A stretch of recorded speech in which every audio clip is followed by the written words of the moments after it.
내 인생의 겨울. 나는 어렸을 때부터 여름을 참 좋아했다.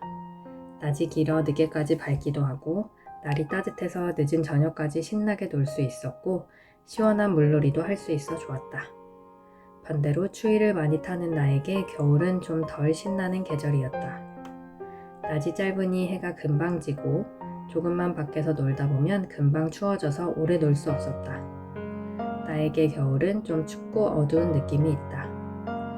내 인생의 겨울은 언제일까 떠올려 보면 어린 시절 할머니 할아버지와 함께 일송 아파트에서 살던 시절과 그 이후 몇 년간이 떠오른다. 매 순간 어두웠던 건 아니다. 분명 좋은 기억들도 많다. 하지만 그 시절이 춥게 느껴지는 이유는 가족들 간의 잦은 냉랭한 분위기 때문이었던 것 같다. 할아버지 할머니는 아빠, 작은아빠와 3명의 고모들까지 총 5명의 자녀를 두셨다.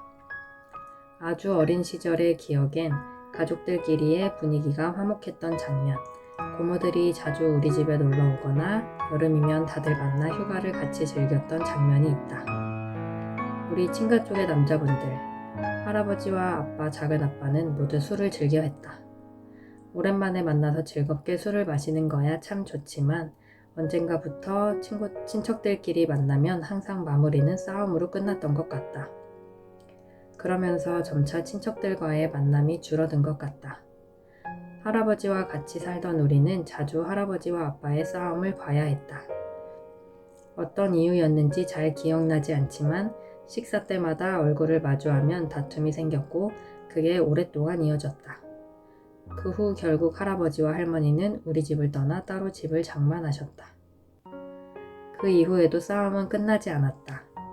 이번에는 아빠와 엄마의 싸움이 시작되었다. 우리 집에서는 자주 고성이 오갔고 동생들과 나는 그 시간이면 방에 들어가서 조용히 숨죽이고 있어야 했다. 아빠는 폭력도 썼다.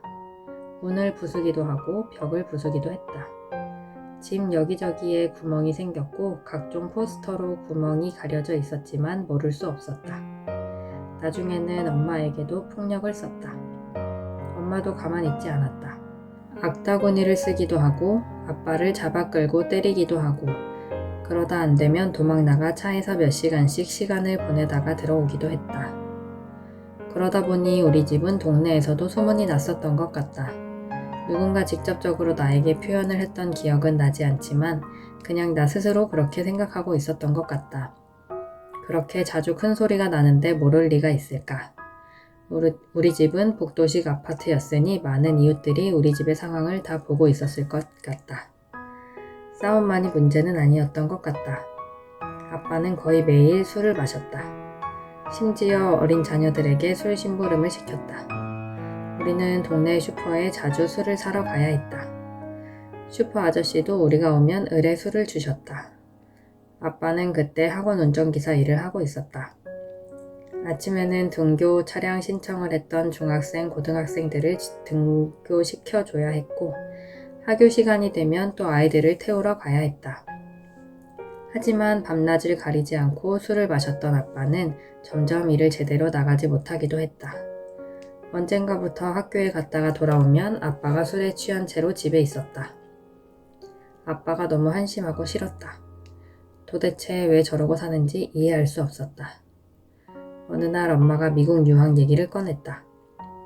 미국에 이모 할머니가 살고 있는데 아빠가 일할 곳을 알아봐 준다고 했다. 그곳으로 유학을 간다면 어떨 것 같은지 물었다. 한창 친구가 좋을 나이였던 나는 친구들과 헤어지기 너무 싫었지만 맨날 여기서 술만 먹고 있는 아빠보다 차라리 거기 가서 일하면 더 낫지 않을까 싶기도 했고 나도 이 동네에서의 부끄러운 삶을 지속하는 것보다 미국에 가서 영어 공부도 하고 그러면 더 나은 내가 될 수 있을 것 같았다. 동생은 반대했지만 나는 그러겠다고 했다. 그러던 어느 날 아빠는 먼저 자리를 잡겠다며 미국으로 떠났다. 한참 뒤 내가 아빠에 대해 들었던 이야기는 불법으로 이민을 시켜주던 브로커에게 사기를 당해 돈을 잃고 교도소에 잡혀 있다는 것이었다. 아빠는 한참 동안 돌아오지 못했다. 한참 뒤 다시 만나게 된 아빠는 삶에 대한 의지를 다 잃은 사람처럼 보였다. 예전보다 더 술을 많이 마셨고 아무것도 하지 않았다. 알코올 중독으로 병원만 들락날락했을 뿐 아빠는 점점 쇠약해져 갔다. 내가 보았던 가장 충격적인 아빠의 모습은 속옷도 걸치지 않은 채 화장실을 드나들던 모습이었다. 그때 나는 더 이상 아빠는 나의 보호자가 아니라고 생각했던 것 같다.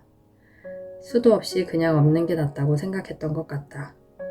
그러던 어느 날 참으로 오랜만에 아빠가 나를 방으로 불렀다. 너무도 따뜻했던 예전 아빠의 모습으로 나에게 미안하다고 사랑한다고 나를 꼭 안아주며 얘기했다. 너무 놀라웠다. 우리 아빠 다시 좋아질 수 있는 걸까? 약간의 기대도 생겼다. 얼마 뒤 새벽 화장실에 갔던 아빠는 쿵 하는 소리와 함께 화장실 바닥에 쓰러졌다. 우리 가족 모두 깜짝 놀라 화장실로 뛰어갔고 엄마는 너무 놀라 펑펑 울며 119에 전화를 했던 것 같다. 그 소리에 이웃들도 다 뛰어나왔던 것 같다. 나도 아빠가 쓰러져 있는 모습을 보았지만 잘 기억나지 않는다. 엄마는 펑펑 울다가 기절했던 것 같고 이웃들의 도움을 받아 병원으로 갔던 것 같다. 그리고 다음날 나와 1살 터울인 내 여동생과 장례식장 앞 의자에 앉아 있었다. 아빠는 구급차를 타고 병원으로 가던 길에 결국 돌아가셨다고 했다. 그 당시 15살밖에 되지 않았던 나였는데 나는 눈물이 나지 않았다. 아빠가 차라리 없었으면 좋겠다고 바랬던 마음이 실제로 닥친 현실 앞에서 죄책감과 뒤섞이며 많이 혼란스러운 감정이었던 것 같다. 그렇게 아빠와 열심히 싸웠던 엄마는 장례식 내내 참으로 많이 울었다. 그 이후 우리 가족의 삶은 각자 도생이었던 것 같다. 아니 어쩌면 내가 나살자고 가족들을 돌보지 않았을 수도 있겠다. 아빠는 엄마가 일하는 걸 너무나도 싫어해서 전업주부로 지내다가 다행히 아빠가 돌아가시기 2년 전쯤 아빠의 반대를 무릅쓰고 화장품 방판업을 시작했었다. 그렇지만 엄마는 갑자기 홀로 새 아이를 키워내야 했으니 생활비를 버는 것만으로도 너무나 벅찼을 것 같다. 그때 여동생의 나이는 중1, 남동생의 나이는 9살이었다. 그 어린 나이의 동생들이 그 시기에 어떤 삶을 보냈는지 잘 알지 못한다. 참 매정한 언니고 누나였던 것 같다. 바쁜 엄마에게 따뜻한 태도를 바라긴 어려웠다. 정확하게 기억나지 않지만 엄마에겐 혼나고 구박받고 무언가 부정적인 피드백을 받았던 기억이 많은 것 같다. 고등학교 1학년 때는 독서실에 다닌답시고 새벽 1~2시까지 독서실에서 시간을 보내다가 30분이 되는 밤거리를 홀로 걸어서 집에 돌아갔고 고등학교 2학년 후반부터는 아예 집을 나와 학교 기숙사에서 지냈었다. 대학생이 된 이후에도 아침에 집에서 나가면 잘 시간이 되어서야 집으로 돌아갔다. 그렇게 나에게 집은 편하게 시간을 보내기 어려운 곳이었다. 지금 생각해보면 아빠는 이상은 높았지만 노력하기보단 남 탓을 하는 시간이 길었고 힘든 걸 이겨내기보단 술에 의존하며 가족들을 힘들게 했던 것 같다. 하지만 이제는 또 그런 삶을 사느라 힘들었을 아빠를 떠올리면 안쓰럽기도 하다.